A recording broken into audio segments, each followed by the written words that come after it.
Hello, I'm Cecilia Landa-Avila, and today's presentation is about how patients and providers prioritize healthcare. This is the development of a holistic outcome-driven approach that I'm doing through my PhD at Loughborough University. This presentation has 5 sections that describe one of the studies that I have done to develop this approach. In healthcare, a patient has multiple outcomes. However, there are other stakeholders with multiple outcomes as well. This is why outcomes in healthcare are really complex, and sometimes this can look like they are looking for different things or following different paths. So this means that right now we have different stakeholders with their own outcomes, and some of their actions really help to achieve the purpose, but others don't.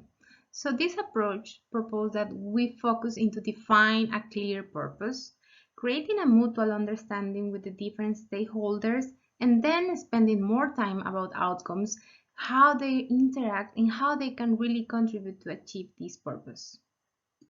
Sometimes outcomes are described as the result of a visible effect that occurs after some explicit action. However, this doesn't reflect complex systems principles which mention that outcomes emerge from multiple interactions and don't behave in a linear way. We recognize that emergence is a critical aspect that can be explored by understanding multiple outcomes interactions.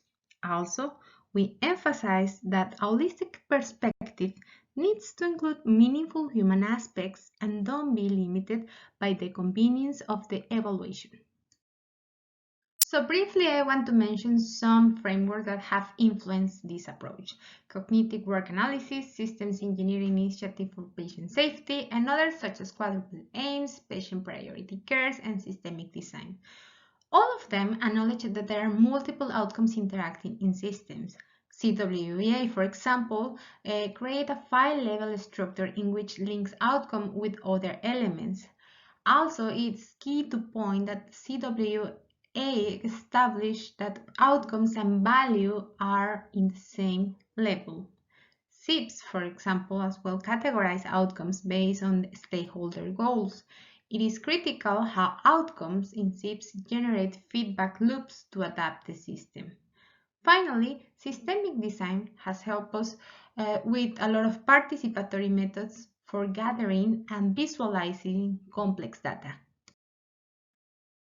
This study aims to map complex interaction between multiple outcomes. We develop a practical approach to collect, aggregate, and visualize outcomes interrelationships. In this study, we used graphic facilitation interviews and network analysis for the results. The study has 3 main moments. The first one was an interview to meet our participant and present our approach. Then the core part was the graphic facilitation, in which we present our outcomes. Participants select those that are the most important, make sense of them by doing diagrams, and select priorities. We close with a feedback interview to know more about how they felt during this activity. Our participants were 2 main groups: patients living with chronic conditions such as diabetes, leukemia, and POTS. Providers were senior managers, commissioners, and local authorities. We conducted this study last year in East Midlands in the UK. We used different materials during the session. On the left, you can see the outcome tokens, which have the name of the outcomes, and participants move them through the whiteboards to arrange them in different places. On the center, you have other tokens such as stakeholders, places, and priorities that were placed next to the outcome that they refer. For the data analysis, we applied network analysis, and in order to build the networks, we need to establish some criteria. On the right, you can see an example of one of the diagrams that emerged during our session. And the criteria were as follows. First, each of the outcome is a node. Second, links like this one were undirected age with a value of 2.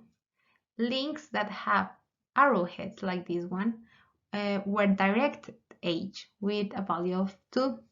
And finally, outcomes inside of groups like this or these were undirected age with a weight of 1. We analyze the individual diagrams and generate 2 main network visualization. Here you can see some very descriptive data that, although it's not very important per se, it was very helpful for us in order to compare how networks provide different information and insights that is not possible to obtain only with this descriptive data. This is a network visualization from patients. I won't go into detail, but I just want to highlight some things. So, based on network measures, we identify the most relevant outcomes. In this case, personal resilience, well-being, and self-monitoring are those. The rest are the outcomes that are in color.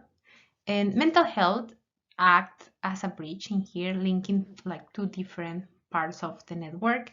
Anxiety, it is very important and was mentioned by the participants. However, it's not well connected, or the links are weak with the rest of the network. In the case of providers, we can identify how integrated working and readmission act as bridge, linking to different groups of the network. However, for example, outcomes that were very important for patients such as mental health or personal resilience here are not very important, or for example, even anxiety, it is not in this network because it was very low integrated by providers. Summarizing key points. Agreements is that both patients and providers identify well-being as direct influence and the common purpose of the system. And also community care is not considered part of the healthcare system. And this agreement is like, we notice integrated working is not well understood by patients, and anxiety, even if it's critical for patients, it's less considered for providers. And for example, well-being, even if it is important for both, interacts with different outcomes, which is the key part of this approach. To exemplify what this means, that well-being interacts differently, we have we narrowed down the network of well-being, and we can notice the different outcomes and the differences about how patients integrate elements such as mental health and happiness, while providers once again see that well-being relates more with other elements. And this is very important when we are planning strategies and when we are trying to support our approaches. Finally, I'm going to mention 3 main findings of this study. First, multiple outcomes are needed to uncover things that are not very easy to see other way. However, we notice how participants struggle to prioritize by the end of the session because they recognize that a lot of things are important and are interacting together. Still, there is an overlapping between concepts such as outcomes, goal, impacts, values, and purpose. Frameworks such as CWA have recognized this same issue. Second, well-being was identified as a critical outcome for both groups and played the role of the system purpose. Thanks to the network analysis, we identify how outcomes such as anxiety may disrupt the system if it's not well integrated. The third one is about participations. Both groups of participants worked well and made sense of apparently unrelated outcomes, bringing a holistic vision to the table. It was especially useful to confront different visions. However, providers were less keen to use it with mixed groups and preferred to keep patients separate. Finally, we need to reflect about how demanding can be the network analysis for different stakeholders. To conclude, we want to mention that this practical approach helps us to collect and communicate multiple outcomes. The network analysis identified critical outcomes. However, more research is needed to expand the use of this type of analysis. Also, we need to reconceptualize outcomes and clarify difference with similar concepts. Finally, we believe that this approach can complement other frameworks and bring a dynamic element to feedback the system and act more proactively. Thanks for watching. On the screen you have my contact details in case you have any questions. Bye.